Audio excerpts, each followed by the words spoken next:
Xo'p, assalomu alaykum hammaga. Bugun 14-testning yechimini ko'rib chiqamiz. Birinchi savol. Xo'p, omborda 4200 kg shakar bor edi. Dastlab 375 kg sotildi. Qancha qolganini topish uchun 4200 dan 375 ni ayiramiz, 3825 bo'ladi. Keyin esa 2,5 sentner yana sotilgan bo'lsa, 2,5 sentnerni kilogrammga aylantiramiz, 250 kg bo'ladi. 250 ni ayiradigan bo'lsak, 3575 to'g'ri javob B. Ikkinchi savol. 12 xil daftardan bittasini necha xil usulda tanlash mumkin deydigan bo'lsa, demak 12 xil usul bo'ladi, tanlasa bo'ladi bitta daftarni. To'g'ri javob B. Uchinchi savol. Quyidagi mantiqdan kelib chiqqan holda so'roq o'rniga qo'yish kerak bo'lgan sonni toping deyapti. 5 20 ga teng, 7 42 ga teng bo'lsa, 9 nechiga teng deyapti. E'tibor beradigan bo'lsak, 5 ni o'zidan bitta oldingi son, ya'ni 4 ga ko'paytirsa 20 ga teng bo'ladi. 7 ni o'zidan oldingi songa ko'paytirsa 6 kere 7 42 bo'ladi. Demak, 9 ni ham o'zidan oldingi songa ko'paytirishimiz kerak. 8 kere 9 72 bo'ladi. To'g'ri javob B. To'rtinchi savol javobi quyidagicha. Ikkita sonning yig'indisi 52 ga teng, ayirmasi 18 ga teng bo'ladigan bo'lsa, shu sonlardan kattasini so'rayapti. Dastlab bu sistemani qo'shib oladigan bo'lsak, blar qisqarib ketadi. A ga ni qo'ysak 2, 18 ga 52 ni qo'ysak 70. Bu yerda A ni topadigan bo'lsak 70 ni 2 ga bo'lsak 35, kattasi 35, kichkinasi 17 bo'lsa, to'g'ri javob A bo'ladi. 5-masalaning javobi quyidagicha. Poyezd bugun 13:45 da yo'lga chiqqan va ertaga ertalab soat 8:10 da yetib borgan. Dastlab yo'lda qancha vaqt sarflaganini topish uchun 8:10 dan 13:45 gacha bo'lgan qancha vaqt borligini topamiz.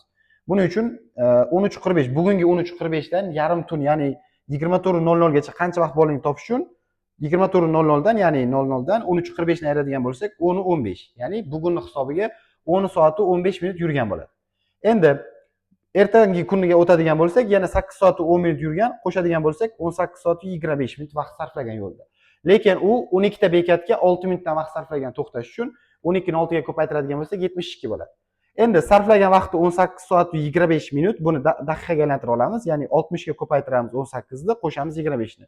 1105 bo'ladi. Endi to'xtagan vaqtlarni ayirib tashlaymiz. 72 ni 1105 da 72 ni ayiradigan bo'lsak 1033, to'g'ri javob C bo'ladi. Xo'p, 6-si mantiqdan foydalangan holda keyingisini topishimiz kerak edi, ya'ni 38 dan keyin. E'tibor beradigan bo'lsak, 9 bilan 15 ni farqi 6 ga teng, 15 bilan 24 ni farqi 9 ga teng, 24 bilan 38 ni farqi 14 ga teng. Farqlari 6, 9, 14 bo'lyapti. Demak, 6 bilan 9 ni farqi 3 ga teng, 9 bilan 14 niki 5, 14 bilan keyingi sonning farqi 7 bo'lishi kerak. Ya'ni ko'rib turganimizdek to'q sonlar.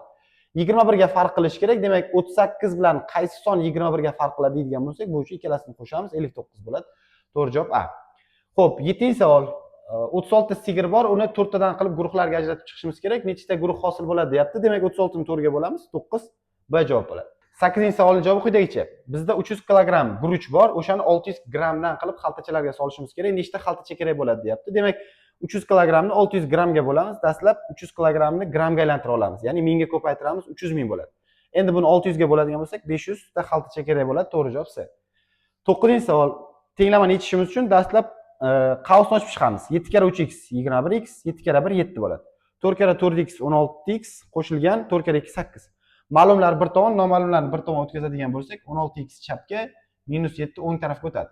21x dan 16x ni ayirsak 5x, 8 ga 7 ni qo'shadigan bo'lsak 15. X teng 3. To'g'ri javob D. 10-savol.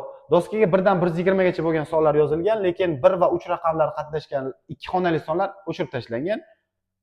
Nechta son doskada hosil bo'ladi, ya'ni qoldi deyapti. Dastlab biz 1 va 3 raqami qatnashgan sonlarni yozib olamiz, ya'ni nechta son o'chirilganini bilib olish uchun. Ikki xonali son degani uchun 1, 3 raqamlari bizga kerak emas. 10 dan boshlaymiz. 10 dan 19 gacha bir raqamlar qatnashgan son 10 ta, hammasida bor. Keyingilari 21, 31, 41, 51, 61, 71, 81, 91. Bular bir qatnashgan ikki xonali sonlar 18 ta bo'ladi. Endi 3 qatnashganlarga keladigan bo'lsak, 13 ni hisoblamaymiz, chunki mana bitta 10 bilan 19 ning orasida 13 bor edi. 13 ni olmaymiz. Shuning uchun 23 dan boshlaymiz.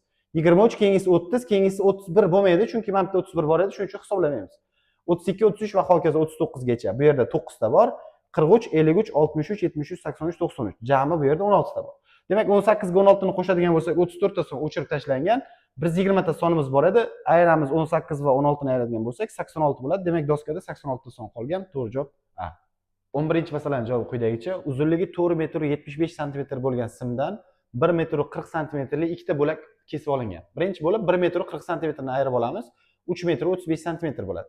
Keyin yana bir marta 1 metr 40 sm ni ayiradigan bo'lsak, 1 metr 95 sm qoladi. Bu 195 sm ga teng. To'g'ri javob A. 12-savol. kvadratni perimetr 48 ga teng bo'lsa 100 ni topish kerak bo'lyapti. Demak, hammamiz bilamizki, kvadratni perimetrning formulasi 4a, ya'ni 4 tomoni ham bir xil bo'lgani sababli. Demak, 48 teng 4a ga teng bo'lsa, a ni topish uchun 48 4 ga bo'lamiz 12. Demak, kvadratning tomoni 12 ga teng.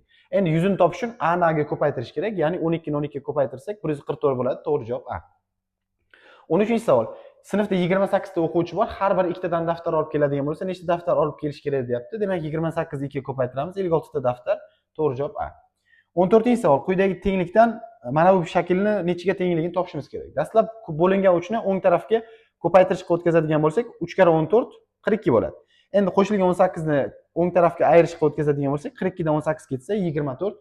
To'g'ri javob b. 15-savol. Mashina 2 soat 20 minutda 140 km masofani bosib o'tgan bo'lsa, uni tezligini topishimiz kerak. Hammamiz bilamizki, tezlikni topish uchun masofani vaqtga bo'lamiz. Faqat vaqtni soatga aylantirib olamiz dastlab.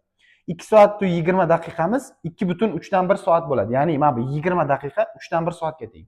60 minutni 3 dan 1 qismiga teng bo'lgani uchun 2,3 dan 1 soat bo'ladi. Demak, 140 ni bo'lamiz 2,3 dan 1 ga. Buni noto'g'ri kasr qilib, teskari qilib hisoblagan paytimizda 60 bo'ladi. Demak, mashinaning tezligi 60 km/s. To'g'ri javob b. 16-savol. -2,3 va 5,7 orasidagi butun sonlar nechta deyapti. Demak, -2,3 dan katta va 5,7 dan kichik butun sonlar -2, -1, 0, 1, 2, 3, 4, 5 sonlar hisoblanadi. To'g'ri javob C, ya'ni 8 ta bor. 17-savol. 5 ta daraxtda har biriga 8 tadan qush qo'ngan deyapti. Jami nechta qush bor? Demak, 5 ni 8 ga ko'paytiradigan bo'lsak 40. To'g'ri javob C. 18-savol. 32 ta kitob bor, 4 ta polkaga qo'yib chiqishimiz kerak. Har bitta polkaga nechtadan to'g'ri keladi deyapti. Demak, 32 ni 4 ga bo'lamiz. 8 ga teng. Demak, har bitta polkada 8 tadan kitob bor. To'g'ri javob b. 19-savol. Ushbu qonuniyat asosida keyingi sonni toping deganda e'tibor beradigan bo'lsak, birinchi sonni 3 ga ko'paytirsak, keyingisi hosil bo'ladi. Keyingisini 5 ga ko'paytirsak, undan keyingisi hosil bo'ladi. Buni 7 ga ko'paytirsak, undan keyingisi hosil bo'ladi. Buni 9 ga ko'paytirsak, bizdan so'ralgan son kelib chiqadi, ya'ni 1890. To'g'ri javob D. 20-savol. A dan B gacha 4 xil masofa bor. Ikkita shahar orasida 3 km, 1400 metr, 4200 metr, 1,5 km.